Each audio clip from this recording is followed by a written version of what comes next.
Good evening, and thank you so much for being with us. Tonight we will witness and participate in a timely and important discussion with Brad Smith, President of Microsoft, and Ina Fried, Chief Technology Correspondent at Axios.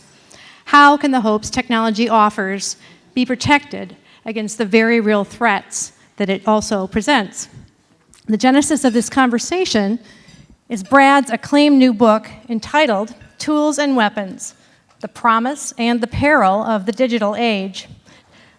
Hot off the presses last week. Brad and Ina, welcome. We're privileged to have Brad with us this week, especially after welcoming his close associate, John W. Thompson, Microsoft Chairman of the Board, to our stage last Thursday. A big thank you to our program partner, Microsoft, especially Luis Montero and Maddie Orser.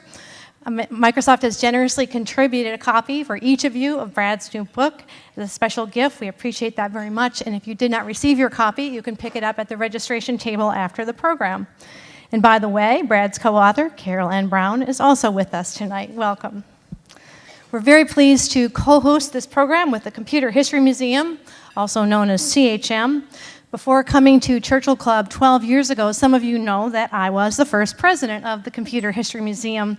And around that time, CHM's current president and CEO, Daniel Lewin, was corporate vice president at Microsoft, a very strong supporter of CHM, and also a board member at Churchill Club. Our two organizations have been operating in a similar orbit for decades, and although this is certainly not our first collaboration, it's always very powerful when we can stand together as we are for this tonight. You'll hear more about CHM in a moment. Meanwhile, I'm pleased to say a few things about Churchill Club. Founded in 1985 and kicking off with then Intel CEO Bob Noyce as our first speaker. Today we are the premier independent thought leadership forum devoted to strengthening innovation, economic growth, and societal benefit. Our nonprofit aim is to look for what's new, next, not widely known, so that instead of unpacking trends or looking at them under a microscope, we are looking at their implications for the times ahead, particularly if they're under-discussed and something new to talk about. So we convene about 24 programs every year for the vibrant, dynamic workforce that is supporting the innovation economy. So let me now invite CHM President and CEO Daniel Lewin to the stage. Welcome, Daniel. Well, thank you, Karen, and thank you for those kind remarks. This is a special night for various reasons for all of you, because I know what you're in for if you haven't read the book, but you soon will, and you'll certainly enjoy the program. But I get to say a few things up front. Number one, the Churchill Club was incorporated and written up by Rich Karlgaard and two other people, Bob Latta and Rick DeGolia, in the house next door to my house about 30-some years ago back then. So I've always had a special spot for the Churchill Club, and thank you, Karen, for those kind remarks. I was on the board for 10 years and really enjoyed it and was chairman with Karen a long time ago. It's a special night for me for a couple of other reasons. The first I would like to say is that I spent 17 years at Microsoft. In my last 5, I worked for Brad. And I got to know a lot about global issues and strategic issues from participating on his staff. The insight and sort of depth of knowledge on a broad set of topics is just astounding. In my new role at the Computer History Museum, and as Karen said, CHM, we're taking a new lens on the world. We'll continue to maintain the definitive collection of artifacts and oral histories in the industry, but we're bubbling up a little bit, as Karen said, relative to CHM, and the framing you'll soon see on our website within the end of this month is associated with this lens, which is computing, humanity, and meaning. And then the question is, what does it mean to be a human in a world of computing? Because life, as we all know it, especially in this town, life doesn't exist without computing. And I think Brad's framing and the conversation you'll hear today is indicative of so many of the topics that are addressing us on a global scale. That's really exciting. And for those who remember the days of Windows 3.0, I'm the third person to run the museum, so we're calling this CHM 3.0. And everybody knows that it wasn't without the networking extensions, 3.1, that Windows didn't really take off. And so we're partnering a lot. We're going to be partnering with more over time. But thank you, Churchill Club, for this partnership tonight. And thank Microsoft, obviously, for bringing Brad here and helping with the program. The last thing I want to say before we move on is a story about Brad that I think is indicative of what you'll experience here. My last division, I lived in a division for a long time at Microsoft, was hired by then Steve Ballmer in the beginning, but then worked in Satya's division before he became the CEO.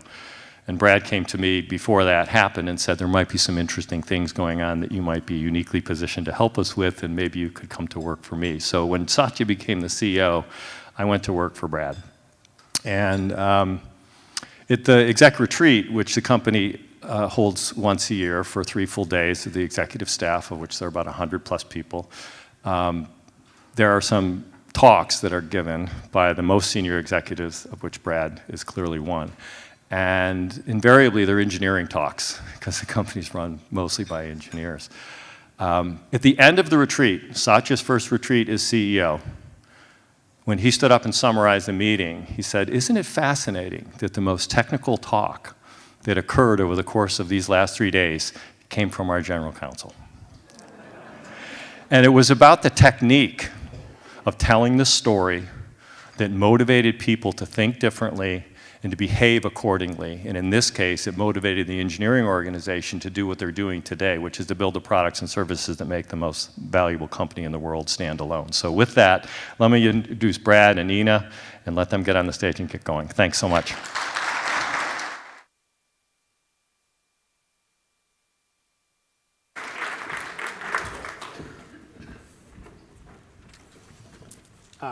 Well, thanks, Brad, for doing this. You know, we're in such an interesting time for technology, and there's actually no one I'd rather hear their thoughts on all the different issues confronting the technology, because no one's been thinking about it for as long as a company as Microsoft, and you in particular. Since Daniel started off by telling stories, when I first read the book a couple months ago, I said, you know, I expected all the good thoughts. I expected the ideas. I didn't expect that you'd actually tell good stories as a lawyer. So I think some of the credit, I'm sure, goes to Carol. But for each of these issues that's coming up, you have a very human story. And one of the ones that interested me maybe to start with is this meeting that you and some of the other tech leaders had in the Roosevelt Room with President Obama.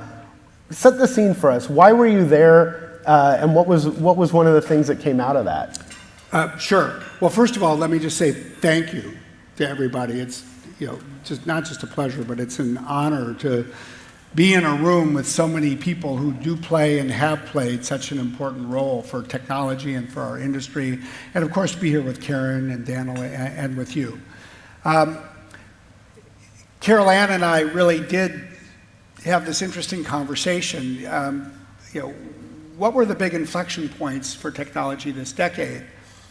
And I think one of the big inflection points in terms of the relationship between the tech sector and the government was clearly the year 2013 in the wake of the Snowden disclosures. So one of the stories we share is a meeting that took place in the Roosevelt Room at the White House in December of 2013. And by any measure, it was a pretty extraordinary meeting. There were about 14 or 15 tech leaders, household names, faces that everyone, not just in this room, but frankly, in most of the world would recognize.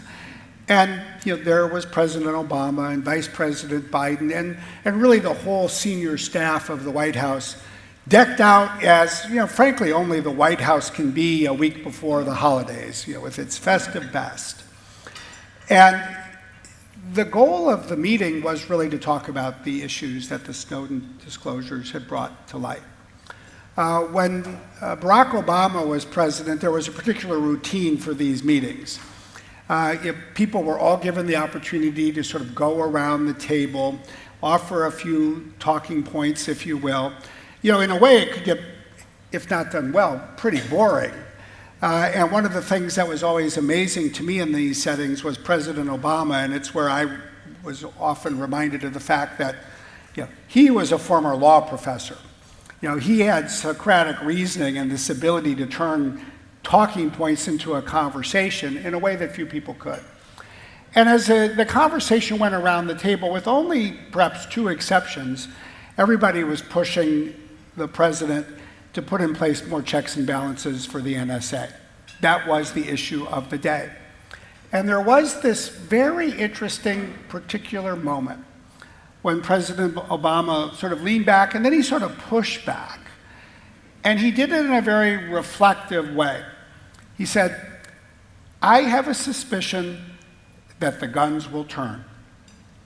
If you look around this table, so many of you and your companies have more data than the government about the people of this country. And you should think about what you're asking, because there will come a day when the same demands will be placed on you. I thought it was a very interesting moment. That's why I wrote it down and remembered it 5 or 6 years later when we were working on the book. And I think it's so interesting because when people look back at this decade from 2010 to 2020, I think that they'll probably say, in terms of the relationships between tech and the government, there were these 2 inflection points. The first was 2013, Snowden. The second was 2018, Cambridge Analytica. And Cambridge Analytica, I would say, was the moment when President Obama's prediction came true. So I want to get in, obviously, to all of that, but maybe to start it off from where we are in a moment in time. Obviously things have shifted, a lot of attention. The guns have turned. There was an article, opinion piece in the New York Times this week saying there is no techlash. And the point wasn't that there's plenty to keep you busy. There's all these proposed legislation, which we'll talk about. But the point was, for the consumer, the love affair with tech hasn't really changed. And I'm curious what your thoughts are. Is there a techlash beyond DC and the sort of attorneys general? This, to me, is such a fascinating question because there's 2 very different ways to look at exactly the same thing. One is to say, look, consumers are not changing their behavior. They're not dropping or reducing their use of social media or these devices. If anything, they're using them more than ever before. And the other is to say, well, wait a second, why all the pressure then from governments? Is this government disconnected from the public, or is it government representing the public? I actually think it is government representing the public. Myself, look, I'm just one person, but I think what people are saying is, we don't want to give up these devices. We don't want to give up these services. They are too indispensable for our lives. We value them. But we do want to see our privacy protected, and we do want to see these other issues addressed without our giving them up. How do we do that? Well, that's called government. And one of the things we do throughout the book is try to apply some insights that we see, at least from history. There's an adage, history doesn't repeat itself, but it does often rhyme. And in the chapter on social media, one of the things we talk about is something that happened in 1946. It was called the Revolt against radio. And what you really see is that the first radio broadcast in the United States was in 1920. It broadcast the presidential election results, where Warren Harding won and succeeded Woodrow Wilson. Throughout the 20s, a radio was like magic. People could bring this box into their home, and through it they would bring the world into their home. Oh, their horizons shifted. They heard people's voices. They were entertained in new ways. Everyone loved radio. But by 1946, there was a backlash, and there's some interesting insights into the nature of it. But for this purpose, just say the public was concerned about the impact of radio, the impact on their families, kids being distracted, programming they thought was increasingly banal, the role of advertising. And what you see is that was year 26 of radio. Now, then if you look at the history of television, what you see is that started to be broadcast into people's homes first around 1950. And what you see in the mid-70s is a similar sort of concern, backlash from the public about television programming and the like. And I think there's a sound thesis that as you get into the middle of the third decade of a ubiquitous technology, there is almost a natural level of concern. The people are no longer saying, oh my gosh, I can't believe that I can find my friends on Facebook. We take it for granted. And you see the broader impact, public reaction kicks in, and then government starts to kick in. And when you think about it in those terms, I think one could say the internet really exploded for the first time in 1995. That was Netscape. It was Microsoft's response with Internet Explorer. Well, if you take 1995 as the start date, what is the year 2020? It's year 25. So we are seeing, I think, a real rhyme repeat itself. So one of the things we've obviously seen is a clamoring for legislation, sometimes specific and sometimes, we get, and we've heard this from some of the 2020 candidates, just break them all up or, pretty vague. And one of the things I appreciate about you is, my guess is you're not, legislation is good, legislation is bad. So I want to divide it into the different areas because there's not one way to have legislation. One is obviously kind of first and foremost, I think in people's mind, is the privacy side of things. And we're starting to have this debate. For me, I feel like I always said, privacy is one of these things. It flares up, people get all worked up, Congress says they're going to hold hearings, and by the time those hearings happen, everyone's forgotten about it. The wake of Cambridge Analytica is the first time I think we've really had a sustained dialogue. The companies may have had, Microsoft had a thoughtful, long dialogue about privacy, but as a country, and I'm curious, where do you think privacy, where is the right role for legislation? Is GDPR style just telling you what all the companies know? Is that sufficient? Is it too much? Well, the first thing I would say is I think we've gone through 2 waves of privacy protection on a global basis, and we're soon going to find ourselves grappling with what we call the third wave. The first wave came in the 1990s from Europe, and the basic concept was very simple. Before a company could start using people's data, they had to give people notice and get their consent. Great concept. Of course, what quickly happened is the internet exploded and everybody got inundated with privacy notices, and people went, oh, I don't have time to read that stuff. Let me just click accept so I can go do what I want to do. I think that in part gave birth to what became the second wave of privacy protection, which is the GDPR, General Data Protection Regulation. And as I try to think about it, I think the basic concept there was people didn't have enough time to read the notices, so let's give people the ability to go see what data exists about them. Let's require every company that has data to make that data available to consumers, and then let consumers look at it, change it, delete it, move it, etc. Now, it turns out that the second wave, I think, is also a very good concept. It complemented the first, but I think people are rapidly going to discover, especially in Europe, that the second wave suffers from the same challenges as the first. We have so much digital data. The next decade, next year, will begin with 25 times as much digital data on the planet as existed in the year 2010. Guess what? People don't really have that much time to go looking at or for all their data. And I think over the next decade, we'll probably see, therefore, a third wave that will be more rules-based. And people will like it, people will hate it. It depends on where people are coming from.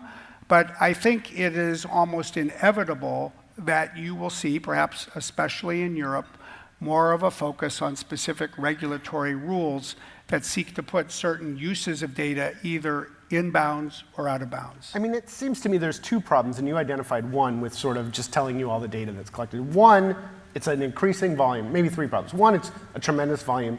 Two, it's increasingly not going to be human intelligible. It's going to be an amount of data and a type of data that only other machines can understand.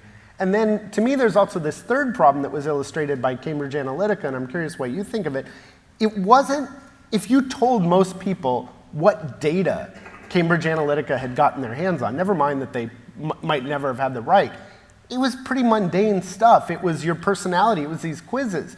What was powerful was what they were able to infer based on the data. So it wasn't the data that they were collecting, it was just how powerful it is. Are we having a sophisticated enough conversation around data to really understand the power that any big company has with the amount of data? If Microsoft, for example, wanted to infer based on the data it has, it could know a lot. I think there's two things to think about, Ina. I mean, the first is sort of why was Cambridge Analytica an inflection point? It's not like it was the first data breach in people's minds. It wasn't even necessarily the biggest data breach. I think part of it is what you described. It was drawing inferences, but I think it was also another point. People's data was used to advance a political campaign of a candidate that they didn't necessarily support. And that bothered people. And then, of course, because it was a political campaign, it especially resonated in the political capitals of the United States, including Washington, D.C.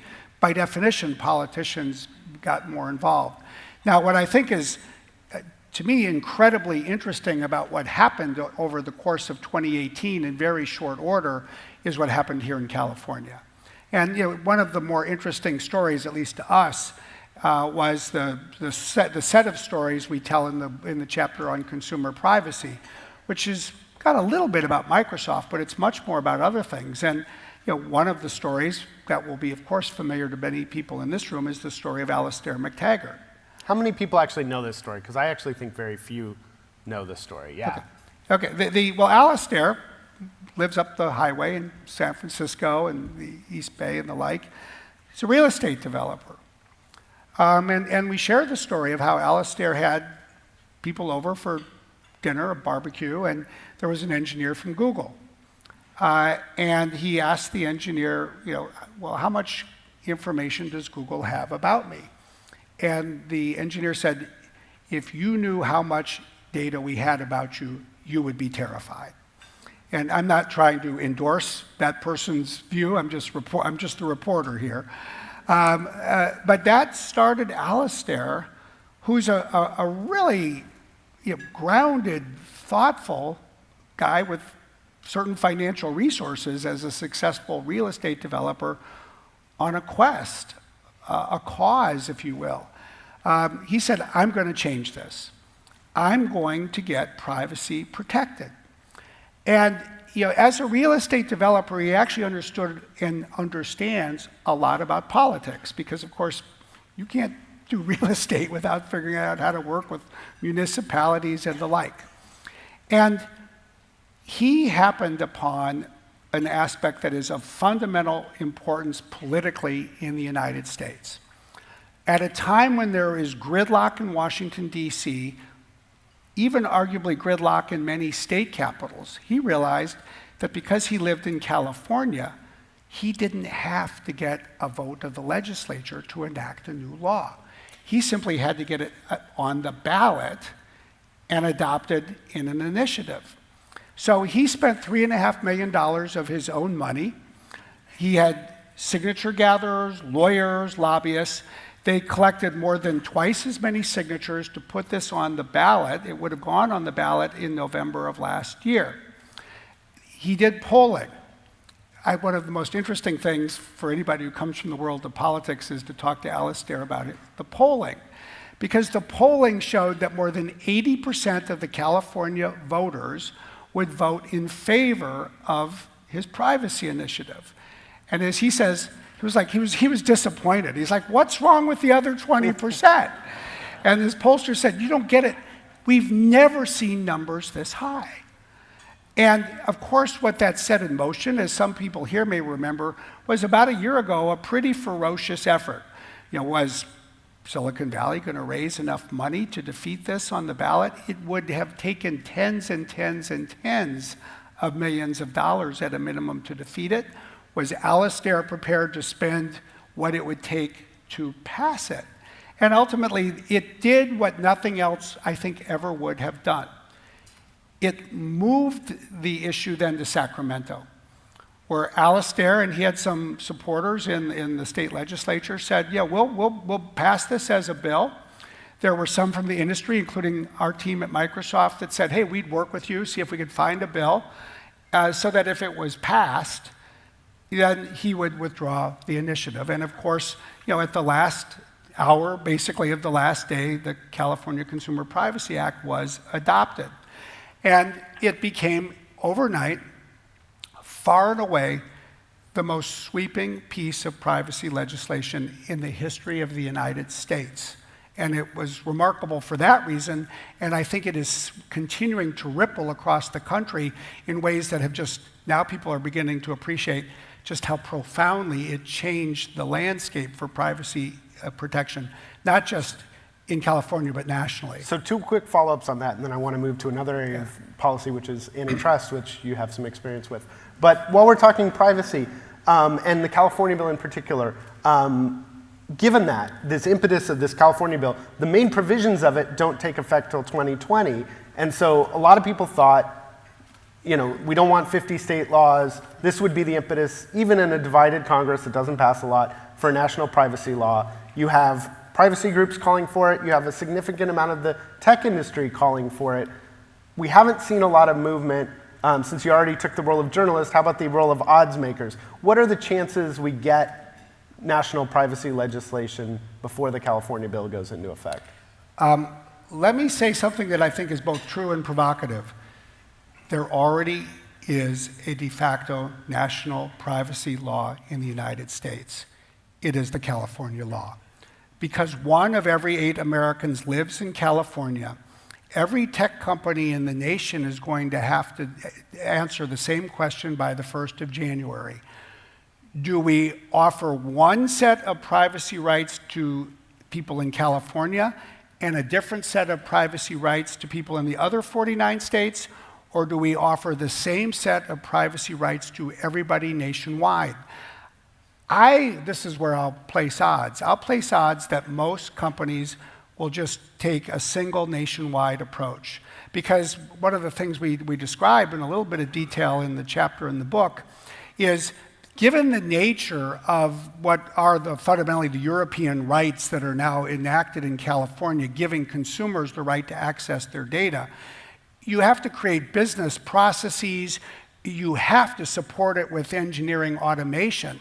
And I just don't think that most companies are going to decide that they want to have 2 different business processes, 2 different types of engineering automation. If it were like North Dakota and 49 states, that would be different. With it California and 49 states, I don't think it will. And we've seen that with GDPR. Exactly. I mean, a lot of companies have, even some that fought GDPR have now said, we're going to extend those protections to all our consumers, in large part because once you do it, you have to have a business that works in that environment. Yeah, and we will see other states move forward with legislation, including Washington State. I think we'll see another debate in Washington in 2020. And people will worry about conflicting laws. It's why I gave a speech in 2005 in Washington, D.C., saying, let's adopt a national law, let's do it before there's this patchwork of laws. It was obviously very impactful, as you can all see. Nothing happened. But everybody will debate in Washington in 2020, 2021, will we have a national law? And maybe someday we will have a national law. Given the size of the California congressional delegation in the Democratic Party, in the House of Representatives, I don't think you'll see in the foreseeable future any real consideration for national privacy legislation that is weaker than what is in California.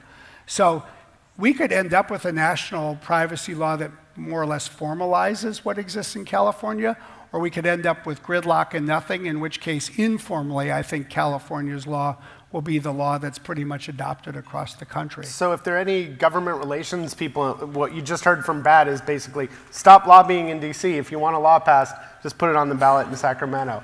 So I want to move on to antitrust, another big area of where we could see regulation. As I mentioned, for some of the younger folks, Brad actually did have some experience with antitrust. How do you see the competitive landscape? Are there significant antitrust issues in tech? I mean, we have Elizabeth Warren and others saying break them up. Is that really a significant problem right now? Well, I mean, first, just to provide a bit of context for those of you who don't know or don't recall, yeah, I'm definitely a graduate of the School of Hard Knocks because I was at Microsoft, starting in 1993, and therefore lived through the climatic antitrust years that included the Department of Justice in 20 states working together and literally at one point obtaining a court order to break Microsoft up. And so, the first thing I would say is, when you're in the tech sector, you don't actually get to be the one who decides whether there's an antitrust issue. It is the antitrust officials in the FTC and the DOJ that make that decision. It is members of the Senate and House on the judiciary committees that decide whether there is an issue. And it's the state AGs who decide whether there is an issue. You get to have opinions. In fact, Yeah. sometimes the So- DOJ sends out letters asking for your opinion. Yeah, I mean, look, I guess you'd have to say there appears to be an issue. Read the news. So you sort of have to look at it and ask, well, what's going on and what do you make of it? In the Microsoft Windows era, happily Windows is still a product, but it's obviously not in the position it was in the marketplace, say 20 years ago. People were very focused on the pretty extraordinary market position of a single platform. And I think what we live with today is a little bit different. We actually live in a world with multiple platforms. That's why the Judiciary Committee in the House sent out subpoenas seeking every email from 4 companies. So we all know we have multiple platforms. And at one level, I think you could look at it and say, hey, a world with multiple platforms, by definition, is more competitive than a world where everybody is focused on one. And that's an argument for saying the current climate actually is more competitive than it was 20 years ago. Now, the other side of that coin, at least as I think it is being increasingly perceived by people in the competition law field, whether in the United States or Europe, is that the platforms are somewhat different today than they were 20 years ago. We at Microsoft were never smart enough to think of a thing called an app store. So anybody could always put any app that they wanted onto Windows. It didn't mean there weren't antitrust issues, because if we integrated a browser into Windows, that had an impact on Netscape, for example. But you didn't have this control of literally what showed up on the device the way you do today. I think the other thing that you have is this notion of what's now increasingly called platforms and aggregators. I think Ben Thompson has captured this the best in his newsletter Strategery, and these two-sided markets. So there's a lot more complexity, and I think this will probably keep a lot of people busy and probably pay for another generation of kids to go to college for all the people who will be employed as lawyers and lobbyists and communications professionals for several years. Since you do have this experience and have been through it, do people in the industry, some of these other platforms, do they come to you and ask for your advice? Do you give advice regularly to some of the other folks finding themselves under the microscope? Yeah, sometimes. I mean, I don't presume to have the answers for everybody on everything, but whenever people ask, I'm always happy to share what we learned. And the other thing that's interesting, obviously it's been a really, fairly long time now since the DOJ and Microsoft, and one of the things that always struck me was, having covered Microsoft, I covered it for CNET for a decade, including during this time, the impact didn't seem to be the decisions that was reached. The consent decree didn't impose terms that were so onerous that kept Microsoft from doing business. But I do wonder, with a little bit of time to reflect, do you think it fundamentally changed Microsoft in ways that hindered it from being as creative and competitive as it needed to be. In the specific example I use, there was a period of time where at the same time, Microsoft, to ship a computer in Europe, had to offer a screen with all the rival browsers out there. Microsoft couldn't bundle all the different elements that it wanted to, and yet you had Apple putting out a device around the same time, 2006, that had one browser, one app store that they fully controlled, as you mentioned it, as well as a camera and a bunch of other sensors. Microsoft could never have responded at that time in kind. What do you think the lasting, perhaps unintended effects can be of a company learning the lessons that Microsoft learned? There's a lot that I think people can learn from our mistakes, our travails. I think the first thing one can reflect upon, and we included in one of the endnotes in the introductory chapter, where we tried to include a lot of stories in the endnotes. Once an antitrust investigation takes off, it tends to last a really long time. Actually, the whole Microsoft episode lasted 29 years, which probably you'd go, you got to be kidding me. I didn't realize that. The first investigation started in 1990. The last case ended in 2018. And that means it was a good deal shorter than the issues for AT&T or IBM. So you have this, that's almost the norm, how long these things unfold, especially today when they become global. There was an aspect that is painful. To me, one of the challenges in this space is, as so many of you know, when you found a company, you pour yourself into it, or it probably doesn't do that well. You're enormously proud of it. You're proud not just of the business success, but for most people, you're proud of what you're doing for the world. And then suddenly you have this day where you have government officials or journalists or others saying, well, you may be proud of yourself, but you shouldn't be.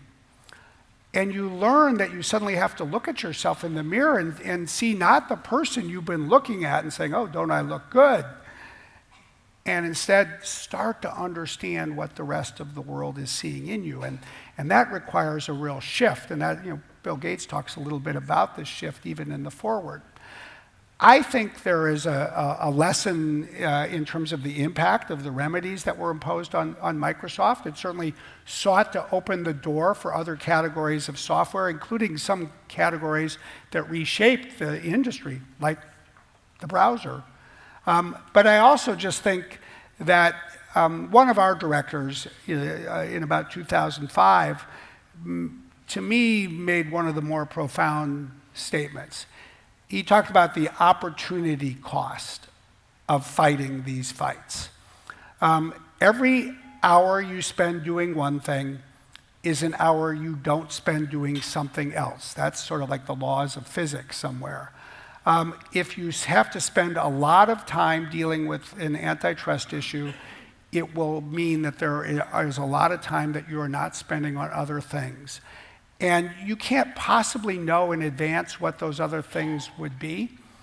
It's only a decade later when you see the parts of technology that maybe passed you by. And you can ask yourself, what if? What if I wasn't spending all that time in a deposition or getting ready for it or dealing with the controversy around this? Would I have recognized this other shift? Would I have done a better job of jumping on it? And of course, it's one of life's great imponderables, because you can't actually know if you would have spotted the other thing if you had been spending your time looking in that other direction. But I will say that the opportunity cost associated with these issues is so substantial that, in my mind at least, as someone who lived through it and experienced it, provides one of the strongest reasons for people to find, at least if it's possible, a path that involves an element of compromise, even for people who don't really like to compromise in their lives. And you were one of the chief voices for compromise at a time. Your predecessor, I don't recall being as compromise-minded. Anyway, I'd love to talk more about antitrust, but I want to hit on AI and face recognition in China and get time for people's questions. One other area of legislation is around not just facial recognition, but the use and the government use and the civil liberties implications of these advanced technologies. And there's been a lot of talk about what tech companies should and shouldn't sell to governments. And Microsoft, and you in particular, came out pretty early and said, this is an area we need legislation. Why can't the tech companies, you guys develop it? There's a lot of sentiment, especially here in Silicon Valley, that it's the companies that need to decide what the right technology is, not the governments. But Microsoft's saying we need national legislation that says what governments can and can't do with, in specific, facial recognition. Yeah, no, there's lots of reasons that we think that there needs to be law and rules and regulation around facial recognition. Part of it is we see it as a technology that has enormous promise and benefit, but it has real risks. There's risks around bias and discrimination, especially for women and people of color. There are real questions, and even I would argue risks around our personal privacy in the commercial setting. If we can be followed into every store throughout a shopping mall, and the data can be used in ways that we don't even appreciate. And I think most fundamentally, there are real risks for fundamental democratic principles. I think it's interesting. It was last year, 14 months ago, we said, gee, we think there's real thought that needs to be given to how an authoritarian regime or any government that doesn't have protections in place could use facial recognition to chill the opportunity for people to protest in a square. All you have to do is look at Hong Kong over the last few weeks. And people are wearing masks not just because they are thinking about tear gas. One of the first things that some of the protesters tore down were the cameras. So I think these are real issues, and they deserve our thought, and they even deserve urgent action. And I would say at the level of principle, look, if there's one of the principles that I think is just fundamental to this country, it's that no one's above the law. No person's above the law, no government's above the law. Well, if you really believe then that it's not altogether radical to suggest that no company or product is above the law either, especially when it has both potential and risks. And we worry about a race to the bottom. We all recognize that facial recognition, like almost any AI-based service, is very data intensive. It creates a natural market incentive for a company to do everything it can, sell it to anybody who will buy it, get all the data as fast as possible, use that to become the market leader, and thereby surpass everybody else. But that is a recipe for sacrificing a more responsible approach on all three of those issues. So if we want to avoid a race to the bottom, you need a floor, and the floor typically is the law or regulation. One of the other areas where I think society is trying to grapple with who should set the rules and how should they be set is around content moderation. And you found yourself in an interesting position. So first I want you to tell the story, and then I want to get some of your thoughts. So Christchurch became a turning point that I don't think most Americans realize of the tech industry coming together with governments and really taking a look at this. First, take a step back. What happened and why were you in the center of it? Yeah, I ended up together, actually by coincidence, Carol Ann, my co-author, and I, we worked on my external work together. We were in Wellington, the capital of New Zealand, about 12 days after the Christchurch terrorist attack. And I think the first reaction for many Americans is, unfortunately, unhappily, to say, well, what was so remarkable about March 15th in Christchurch? I mean, we've lived through days where we've seen attacks, mass shootings in synagogues and churches and schools and now stores. What was it about the Christchurch attack that was different? And the thing that was different, and it was captured by Kevin Roose, I thought very eloquently in the New York Times, it was the world's first internet staged mass shooting.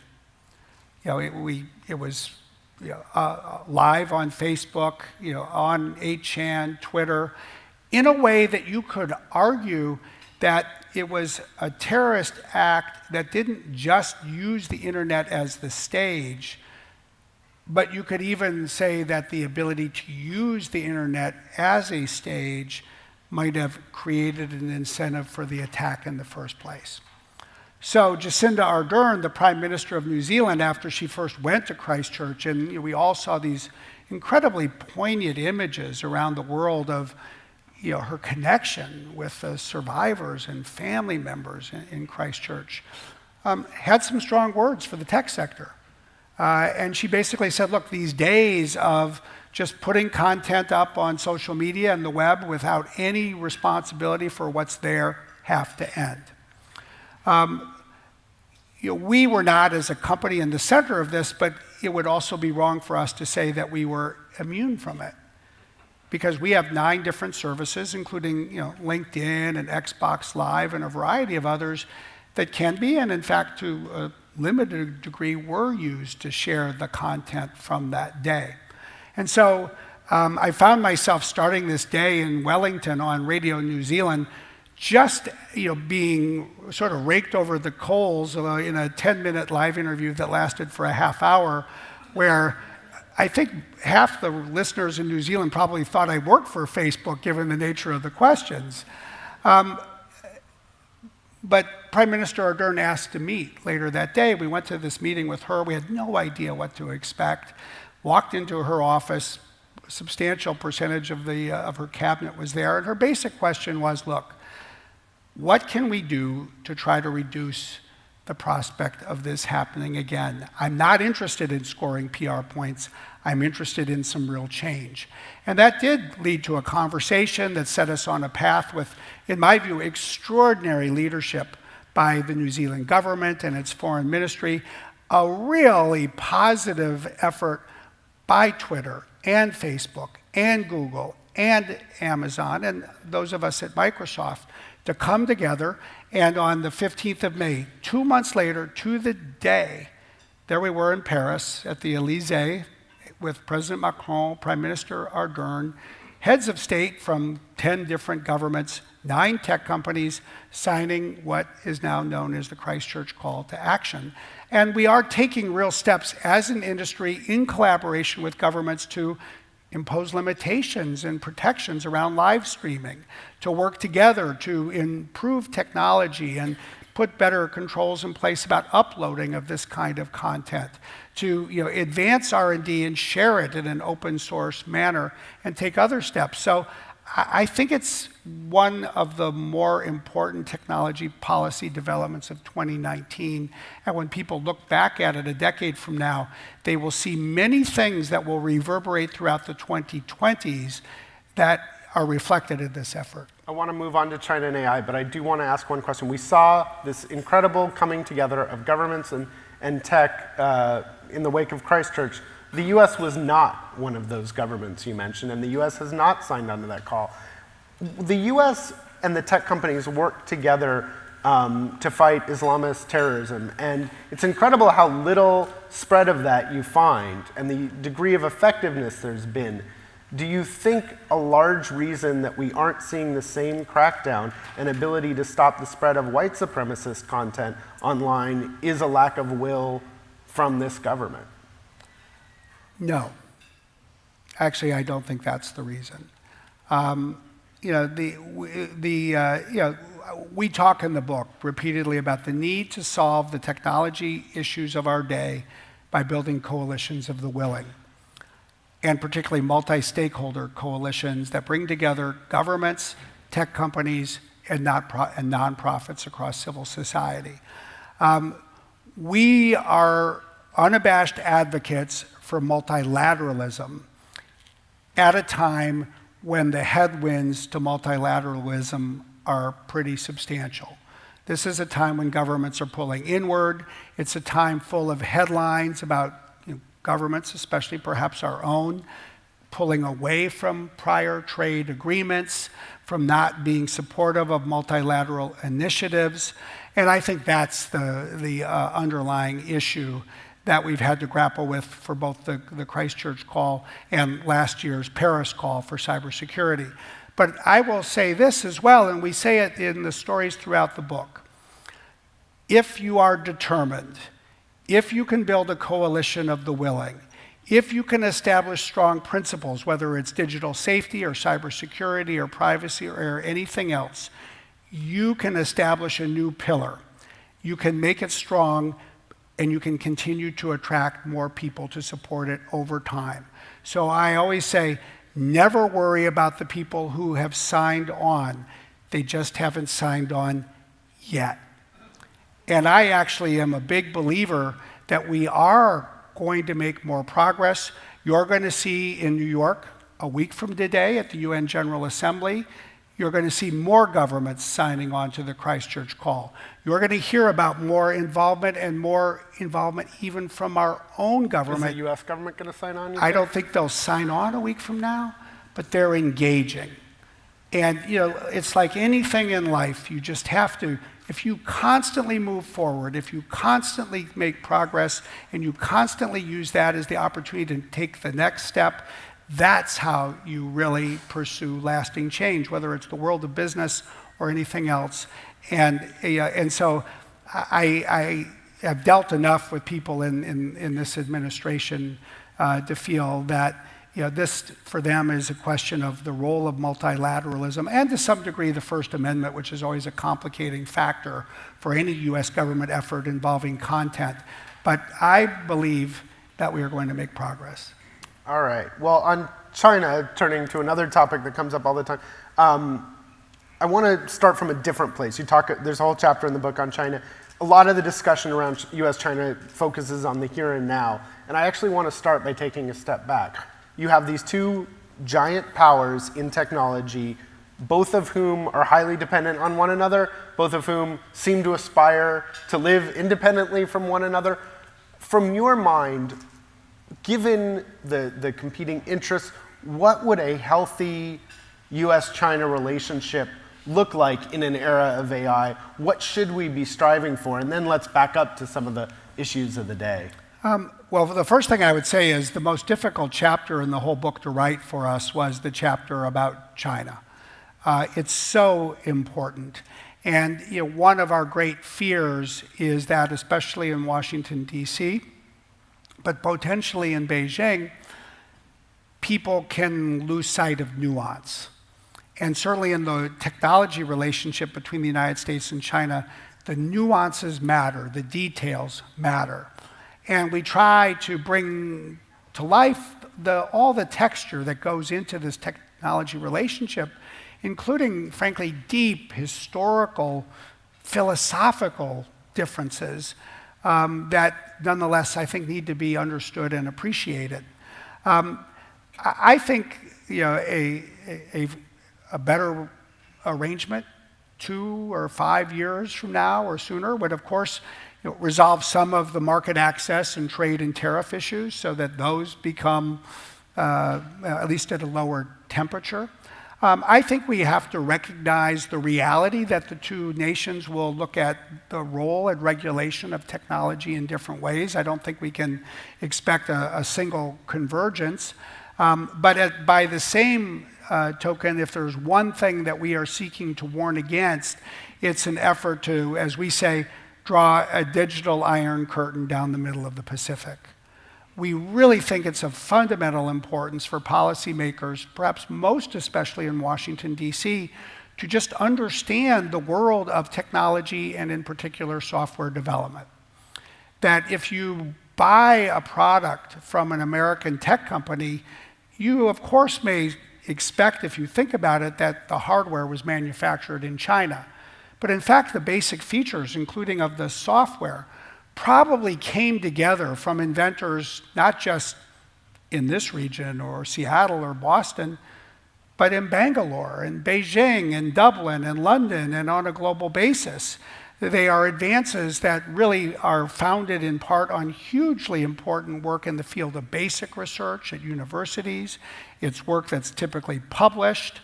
It is often source code that is made available in open source form. And so if we're going to get the details of this technology relationship right, we have to appreciate these nuances. And I think above all else, as we're thinking about a new generation of potential export controls for American technology, whether it's forms of AI or quantum computing or others, we really have to remember that if we created a wall, we might well do more to hold ourselves back than the people who live on the other side. And once again, since I know you love playing odds makers, I mean, it seems that's the direction both sides seem to want to head from a government perspective, is to this sort of digital wall, this winner-take-all competition for AI, this notion that China should develop its own parallel software and chip industry. You know, we need to not manufacture stuff in China.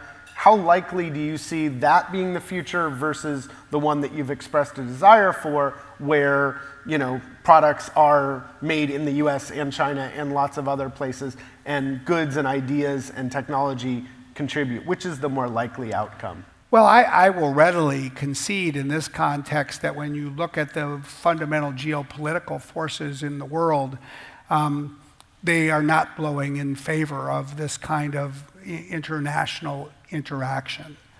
And you know, this is obviously, you know, true in our own country. It's true in a number of countries in Europe and around the world. And you know, one of the parallels we draw in our book is the parallels that we sometimes see between today and some of the issues, say, in the early 1930s. So I have tons more questions on these and other subjects, but I want to open it up to you all first. If for some reason there's a shy Churchill Club crowd, which I have never met, we'll get back to some more of mine, but I want to give you all a chance. So there are Churchill folks with microphones. I'm going to ask a couple things. Speak close to the mic. Make sure it's a question and a succinct one at that. Say who you are and where you work. And I think that's it.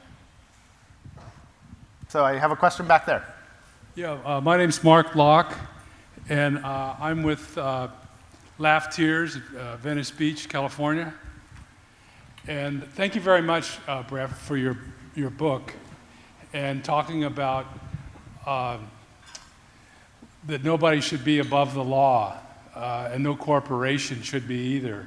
And my question is, if an employee has evidence of illegal or unethical practices, is that employee bound to become, duty-bound to become a whistleblower? First of all, I think it's a really good question. Certainly what we try to encourage, and I don't think we're different from other companies when I think about what we do at Microsoft, we profoundly want our employees who see something of concern to bring it to our attention so we can fix it. We've launched a broad campaign over the last several years internally that we call Microsoft Runs on Trust.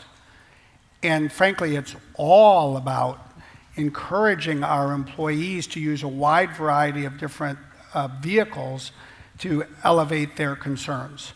And we even have what I will argue is, if not the world's best, at least the world's most entertaining, as well as among the world's best training videos. We do it every summer.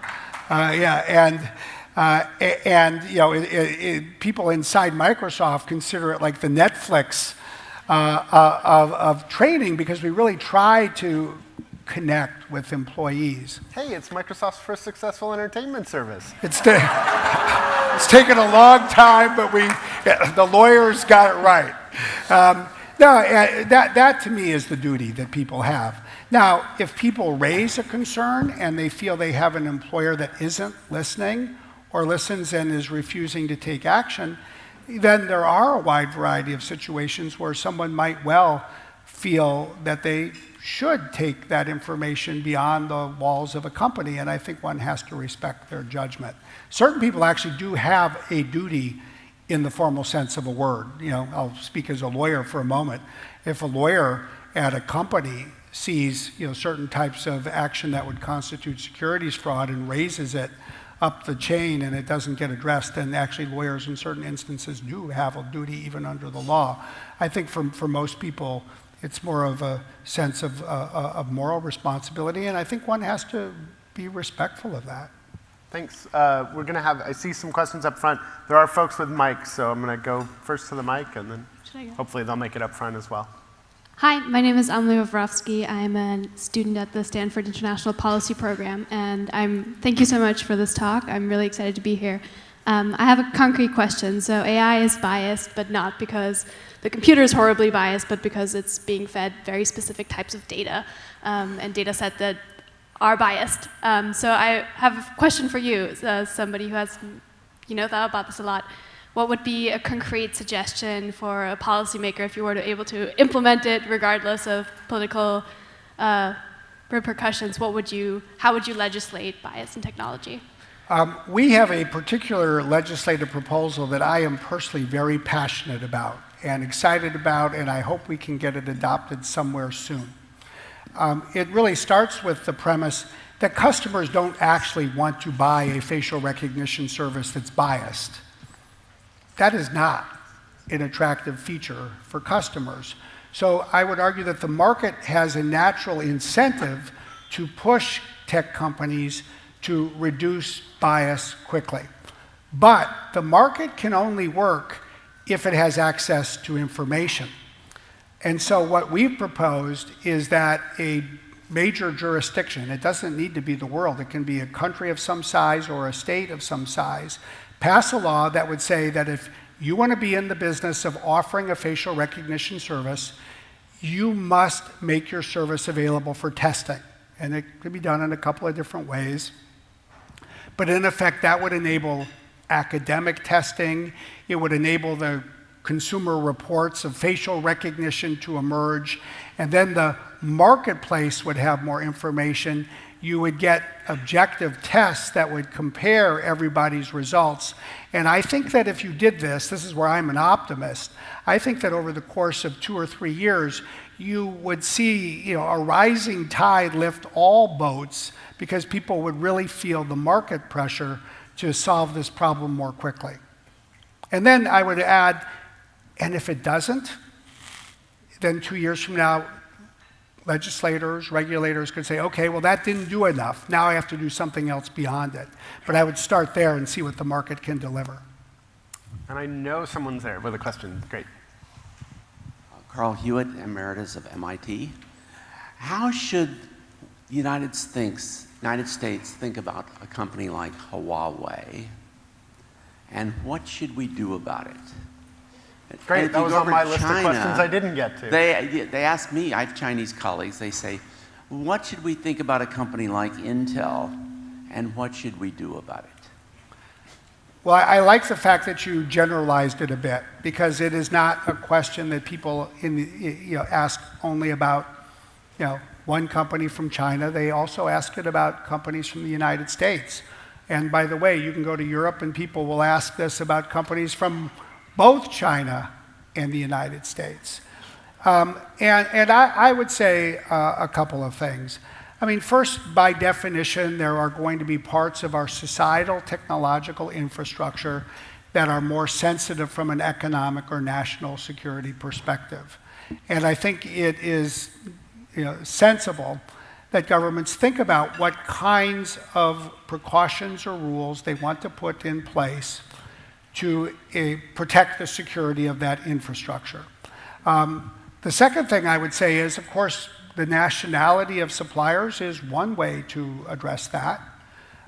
You might have certain technologies that are so sensitive that the NATO allies might say they only want to procure it from companies headquartered in NATO countries, or at least implemented in the hardware and products of NATO countries. But the third thing I would say is that, like a lot of debates, focus on one thing can distract us from other things. A government or a country could buy local technology and still wake up one morning and find that it's very insecure.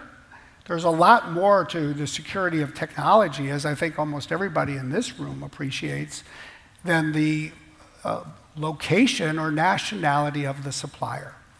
We at Microsoft have had to work with this on a global basis for well more than 15 years around a product like Windows. We've had many governments over the years say, gee, I wonder, can I trust this product? It comes from the United States. How do I know that there's no back door in it? And we say, well, there's not. And they say, well, that's very nice. Why should I take you at your word? And so, what we've created is transparency centers where governments under controlled and secure conditions can go in and inspect our source code and with the right team of government engineers satisfy themselves about the nature of the code. And so what I would really say is that we'd all benefit in this country and more broadly from a more robust discussion of the variety of tools that exist to protect the security of technology. And it doesn't mean that nationality becomes irrelevant, but it does mean that there are more tools that should be considered than nationality alone. Thanks. I think I saw a question right here. Yeah. So, Pushkar Apte from UC Berkeley. First of all, I want to say thank you for all the enlightening stories you told. I'm a technologist, and I didn't know half of these things were happening, and they were in our industry. So thank you very much. One thing that I found particularly inspiring was this Christchurch call for action, which I have to say I was completely ignorant of. My question is that in situations like this, where sometimes governments are not acting as strongly as they should, and the specific question that I have is about climate change, which I think is an existentialist threat for all of us. We have only one planet, as far as we know, right? Do you think that tech companies can play a bigger role than they are playing right now? Or should they be stepping up to the plate? And I realize it's not primarily a corporate responsibility, but actually filling the vacuum that certain governments are creating. Well, it's not an issue that we discuss in detail. We do talk about it a little bit, and my fundamental answer to your question is yes. I do think that the science is there, and the United Nations report last year in particular showed that we need to address the climate issues with greater urgency, and we have less time in particular to prevent an increase in the rise of temperature. So then the question is, what should we do? Look, I'm not here to advocate for what everybody should do. I'm certainly happy to share what we've concluded is right for us at Microsoft as a company. The first thing we did, frankly, in response to the UN study from last year was raise the price of our internal carbon tax. This is a tax that we impose on every part of the company on the use of carbon, which fundamentally goes to our data centers. That's far and away the biggest use of carbon. But second, it's our campuses, our buildings, and third, it's our employee travel.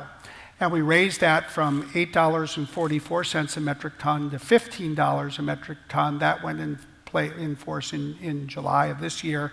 And I believe it's likely, based on the conversations that we've had, that we will continue to raise the price on ourselves. We think it is helpful and important for us in creating the right economic incentives across the company to reduce carbon use more rapidly, and it raises money that we're then able to apply for various carbon-related initiatives. The second thing that we've felt very good about is one of the ways we've spent that money, and that's to create a program we call AI for Earth.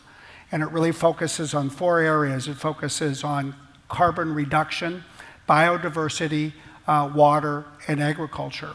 And so we currently are working with a $50 million 5-year commitment where we provide initially seed capital to universities, nonprofits, startups, specifically about how to use AI to address challenges in these 4 areas. We're the only tech company that I know of that has a team that consists of both environmental scientists and computer and data scientists internally. So what we really try to do is bring our collective AI expertise to organizations that have great expertise on environmental issues. And our goal is to continue to see what emerges and then make bigger investments in technologies that can take off, sort of classic Silicon Valley thinking. And I'm hopeful that as we raise funding from our internal tax, that is one of the big things that we can do. The last thing I will say is we find today, in a way that just wasn't there 2 years ago, maybe even 1 year ago, a real desire by customers around the world. Companies want to do more.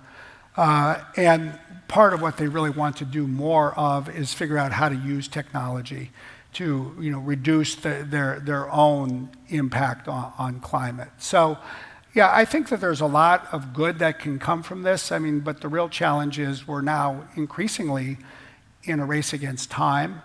And there's two ways to describe the challenge. It's either about saving the planet or about saving humanity. I would bet on the planet recovering before humanity. And it's something for the sake of ourselves and our children and our grandchildren, we really need to address with a sense of urgency. I think we have time for one more quick question. Question here. Okay. Hi, my name is Larry Macenter, and I'm an independent researcher. My concern is around software that always updates. No, not the update, but the problem is that it used to be when you bought a car, you bought the car and you could evaluate its safety features, and you would decide you liked the car, you trusted it, or you didn't. Now you buy a car and it gets over-the-air updates every few months or weeks. Every piece of software that we have updates itself automatically, and the trust relationship has changed because you have to trust not only the original source, but all of the updates forever. I mean, how much does this matter? Everything also, in the context of this, has more code in it. So it's your TV, it's your internal security. All these things are now software. Software has eaten the world. Is this a big concern? I think it is an important issue. And I first say, I don't think software has eaten the world, but the world is eating a lot of software. That's really what's happening. Every one of us as consumers, every institution that we work for is, in effect, eating software every day. Now, the first thing I would say is, in my opinion, the one thing that's worse than software that doesn't update itself, the one thing that's worse than software that does update itself is software that doesn't. Because that's where you see the cybersecurity threats grow and the security of the software itself doesn't keep pace. So I would at least argue that we need a world where software is updated on an almost continuous basis. But I nonetheless think that the points that you raise are really of great significance. First of all, it just raises huge issues around quality control, since things can move so quickly from an improvement in changing the code to the deployment of that code literally on a global basis. Second, it really does mean, as I think you're right to point out, the maintenance of this trust relationship so that only trusted code is actually making it out to the various devices on which it will be deployed. And third, by definition, what that also means is we need to be more focused than ever before on any potential to interfere or disrupt that process. One of the things that we talk about at some length in the book is the lessons from the WannaCry and NotPetya attacks in 2017. And we think there's actually a lot more to be learned from what the world experienced on those two dates in May and June 2017 than what we've talked about as a society so far. But the time to have this conversation is now. Where we're going to be living in a world where software is updating cars that are driving themselves down the road. The potential risks you create if you don't have a trusted process is just enormous. That's just a long way of saying that we need this updating to make the world work, but we have real issues that deserve much more attention than they're receiving. All right, well, we are going to let you go. I know you have to catch a plane, but in closing, we have two things. One, we're big believers in smart brevity at Axios, but actually Daniel has taken this a step further than even we've gone, and they're asking people as part of their one-word initiative, you were asked to write down one word of advice for an aspiring entrepreneur. Can you share that one word of advice and a little bit quickly the story behind it? And I think you have it to show us. Somebody took it away from me. Oh, it's underneath. I do have it to show. I wrote the word humility. I have a saying that I love to use across Microsoft. Nobody ever died of humility. You have bad days. It's not the worst thing in the world to be humble because it forces you to acknowledge your mistakes and to learn. And I actually think that it's what I've learned from Satya Nadella. I think Microsoft is in part a little bit of a story of success, and then the world forced it to become humble, and out of that humility came a little bit of redemption in terms of a broader-minded approach to working with the world. Great. And then from the Churchill Club, we've covered a lot of ground tonight. We've had a really wide-ranging conversations, definitely a lot to think about. If we were sitting down and having this conversation 3 to 5 years from now, what do you hope would have changed? What sort of conversation do you hope we'll be having? What sort of conversation do you think we'll be having 3 to 5 years from now? The conversation I hope we will be having is about the progress we're making as an industry, in collaboration with governments and nonprofits around the world, in making real strides. Looking back at 2019 and saying, you know what, we had the Paris call, we had the Christchurch call, now we have efforts around the world on many issues, and people are looking at the tech sector with an appreciation of at least the work we're pursuing to solve problems that bother them. I am optimistic enough to say that in part that should be the conversation we're having in 5 years. But what I'll also predict is that we'll be talking about many more controversies and issues around artificial intelligence. I think facial recognition was in some ways the opening issue around the ethical and human rights issues associated with AI. I think lethal autonomous weapons are a second. I think we're going to see ourselves increasingly debating the role of algorithms and social media and the like. I think that 5 years from now, there will be somebody who shows up with a book that has the 15 chapters about the 15 controversies that have emerged around artificial intelligence, because it's just such a widespread and important technology with such a broad impact on the world that it's almost inevitable that there will be more questions, not fewer, 5 years from now. Well, if you didn't know why I was so excited before we began this conversation to talk with Brad Smith about all this, I hope you do now. If you want more from Brad, there's really good news. Everyone has his book, and I encourage you to read it.